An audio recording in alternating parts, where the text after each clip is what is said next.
Жәмила істеп жүрген жұмысынан бірден шықты. Әжейдің ақшасына өзіне көлік алды.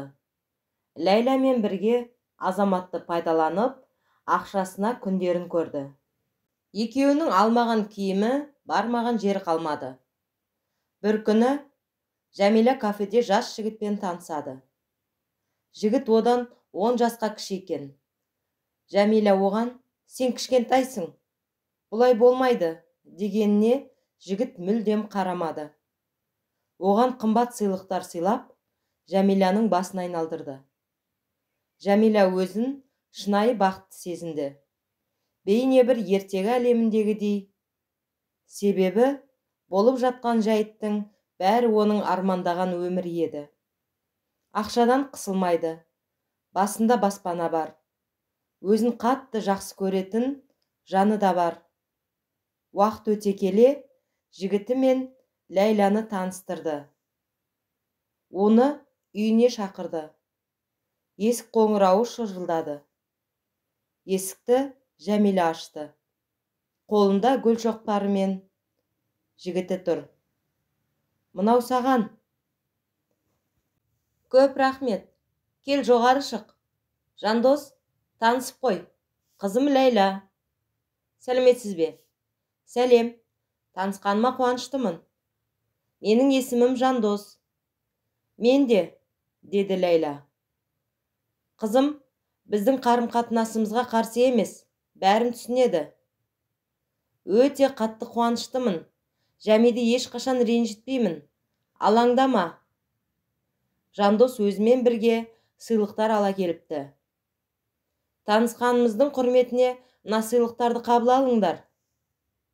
"Көп рахмет." Екеуі сыйлықты ашып қарап еді. Қымбат сырға мен қолсағат екен.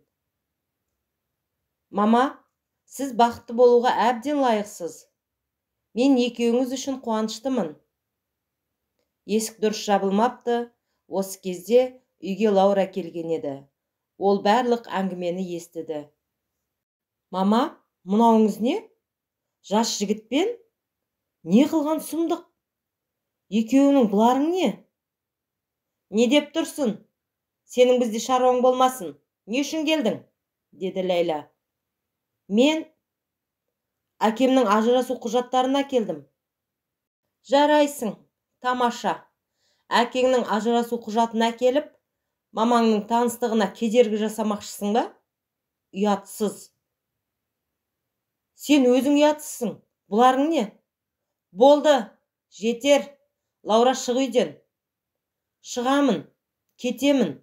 Екеуінің жаныңда 1 минутта тұру мүмкін емес. Бірақ сіздің жасыңыз 47-де. Жас жігітпен ұятыңыз қайда?" "Лаура, сенің шаруаң не? Ол өз өмірі, өзі шешеді. Сен әкеңе барып ал. Біле білсең, махаббат жасқа қарамайды. Сендерге айтар сөзім жоқ." Лаура құжаттарды тастап, ашуланып кетіп қалды. "Кешір, мынау менің үлкен қызым. Лаура, өзіңе айтқанмын. Әкесімен ажырасамын деп, сол құжаттарды әкеліпті. Мінезі осындай." "Ештеңе етпейді, Жәми. Түсінем ғой. Ең бастысы сенімен бірге болсам болды." "Ләйла, саған көп рахмет. Анаңды қатты жақсы көріп, сыйлайтының көрініп тұр." Осылай Жандос сенімдеріне кіріп, олармен бірге тұруға бастады. Ләйла түнгі клубтан шықпайтын болды. Жәмила еркіне жіберген. Өз бетімен кетті. Жандос болса, Жәмиланы пайдаланып жүр. Күндердің бір күні Ләйла анасына аяғы ауыр екенін айтты. Жәмила мұны естіп ашуланды. Бірақ еш нәрсе істей алмады. Себебі бәрі кеш екен. Ләйла жігітімен жақында айырылысыпты.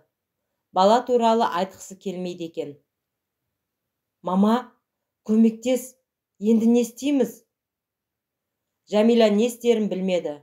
Бірақ шешімін тапты. Бір айлаға көшті. Ауылдағы сыныптас құрбысы Әсемнің момын бауыры әміреге қызын беруді шешті. Әсем мен әмірдің бір-бірінен басқа ешкімі жоқ еді. Соны пайдаланған Жәмила қызын оларға ұзатты. Қызым, әміреге тұрмысқа шық. Өзіңде оны танисың ғой. Момын, жүрген бір бейшара. Екеуміздің қарабет болмай, осылай жасаудан басқа амалымыз жоқ. Үйленгеннен кейін қалада тұрасыңдар. Әкең сен айтқан бәрін жасайды. Үй алып беруін өтін. Жарайды, мама. Маған енді бәрібір. Осылайша Әмір мен Ләйланың тойлары болды. Той шығынын екеуі көтерді. Азамат Ләйланың ақшасын есепсіз жұмсағанына таң қалды. Оның ақшақұмар екенін біліп, карточкасын бұғаттап тастады. Ләйла бұны білгеннен кейін әкесіне қатты ашуланды. Әкесімен кездесті. Азамат өзімен бірге Қарлығашты да ертіп келді. Бірақ Қарлығаш оларды алыстан бақылап отырды. Сәлеметсің бе? Әке, неге мені ақшасыз қалдырдың? Неге? Қызым, сен мені түсінерсің. Мен күні бойы еңбектен ақша табамын. Сен оны жайдан жай жұмсайсың. Айтшы, осылай жасамағанда басқа не істейін? Сен олай жасай алмайсың. Менің балалық шағымның ақшасыз өткен күндерімді, қиыншылық күндеріме бәріне сен кінәлісің. Сондықтан картамды ашқызып, бізге үй алып бер. Қызым, саған қысқа нұсқа айтайын. Сені көріп, өзіңмен кездескеніме қуанышты болдым. Бірақ сенің еркелігіңе, мінезіңе енді шыдай алмаймын. Саған ақшаны да, қалаған үйіңді де алып беремін. Бірақ бір шартым бар. Егер сен келіссең. Айта бер, ол қандай шарт? Менімен қарым-қатынасыңды үзесің. Мені іздемейсің. Өмірге жетерлік ақша беремін. Отбасыммен де байланыспайсың. Ешқашан кездеспеуіміз керек. Жақсы, айтқаның ақ болсын. Өзімде әкеге зәру емеспін. Мынау үйдің құжаттары. Бәрі сенің атыңа жазылған. Мынау жаңа карточка. Мына ақшаны апарып берерсің, қызым. Саған тек бақыт тілеймін. Өзің ана болғанда мені түсінерсің. Көп рахмет. Екеуміз де ұтылмадық деп ойлаймын. Менімен кездескеніңе өкінетін сияқтысың. Жоқ, олай деме. Сенімен кездескен күн мен үшін ерекше. Сау бол. Мен шетелге кетемін. Осы біздің соңғы кездесуіміз. Жолың болсын. Көп рахмет, әкетай. Өзімшіл жан екеніңді білмеппін.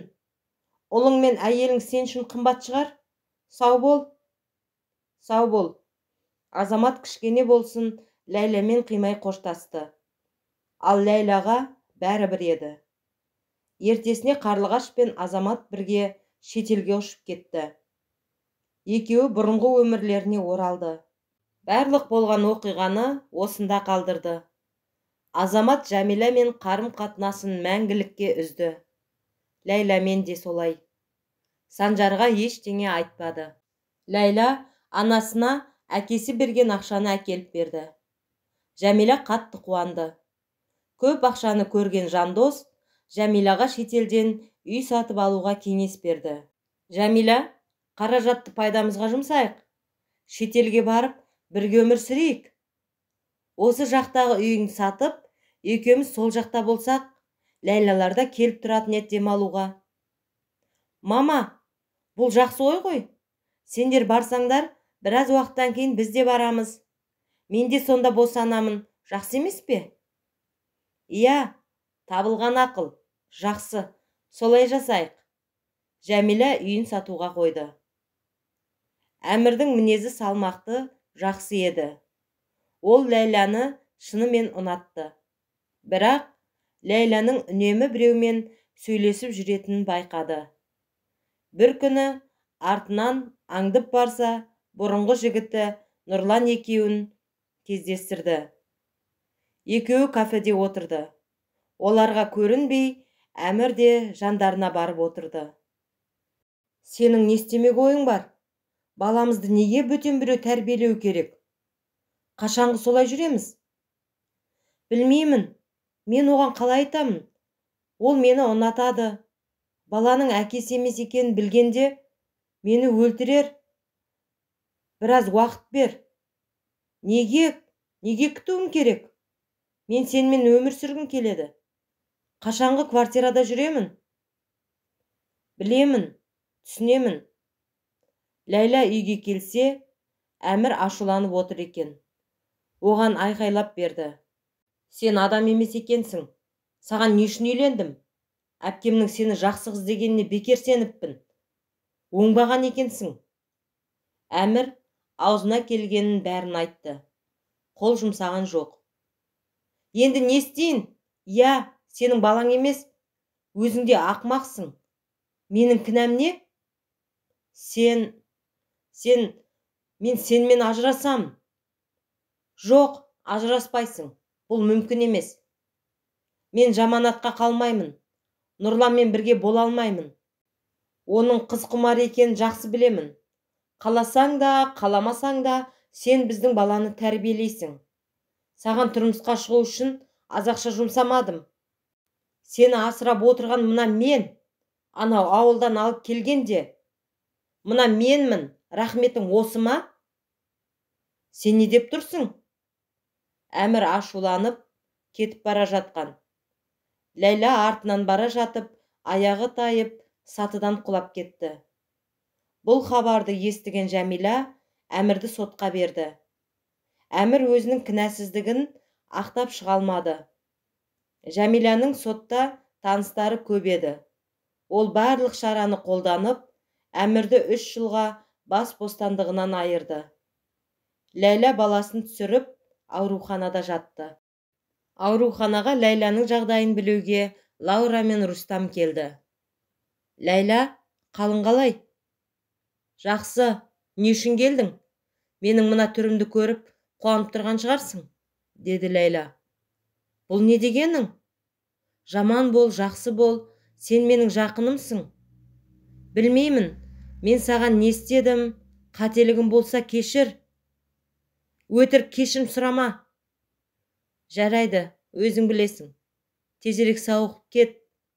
Біраз уақыттан кейін Ләйланы ауруханадан шығарды. Жәмила мен Жандос үйлерін сатып, Анталиядан өздері қалаған үйді алды. Екеуі біраз бірге тұрды. Бірақ Жандос оны алдап, үйді өз атына түсіріп алды. Жәмиланы үйінен қуып шықты. Далада қалған Жәмила Ләйладан көмек сұрамақшы болып еді, телефонын көтермеді. Ләйланың да жағдайы мәз емес еді. Себебі жігіті Нұрлан қомақты қаржы алыпты.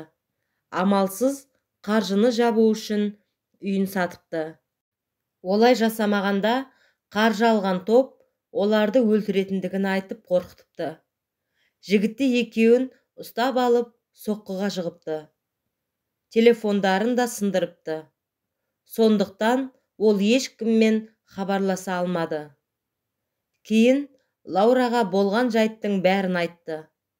Ләйла өзінің жасаған қателіктерін түсініп, қатты өкінді. Лаурадан кешірім сұрап, татуласты. Екеуі бір-бірімен ұзақ сырласып, бір-бірін кешірді. Барлық болған жайттар үшін әкесінен де кешірім сұрады. Осылайша ол әкесімен бірге тұрды. Айгүлмен де жақсы қарым-қатынас жасады. Тәубесіне келді. Түрмеге барып, Әмірден де кешірім сұрап, оны ақтап шықты. Жігітімен бір жола қарым-қатынасын үзіп, Әмірмен жаңа өмір бастады. Ерғали болса, Айгүлге үйленуге ұсыныс жасады. Екеуіне ешкім қарсылық танытпады. Лаура мен Рустам қатты қуанған еді. Ал Жәмила болса, сол жақта жұмыс істеп, Жандостан кегін алмақшы болды. Бірақ олай жасай алмады. Амалсыздан елге оралды. Ләйланы іздеп тапты. Бірақ Ләйла болған жайттың бәрін естіп, анасы екеуінің жасағандарының дұрыс емес екенін айтты. Жәмила оны мүлдем тыңдамады. Ләйламен қарым-қатынасын түбегейлі үзді. Ақыры Жәмила жалғыз қалды. Құрметті оқырмандар, осы оқиға сізге ұнаған болса, каналыма тіркеліп, лайк басып, достарыңызға таратуды ұмытпаңыз.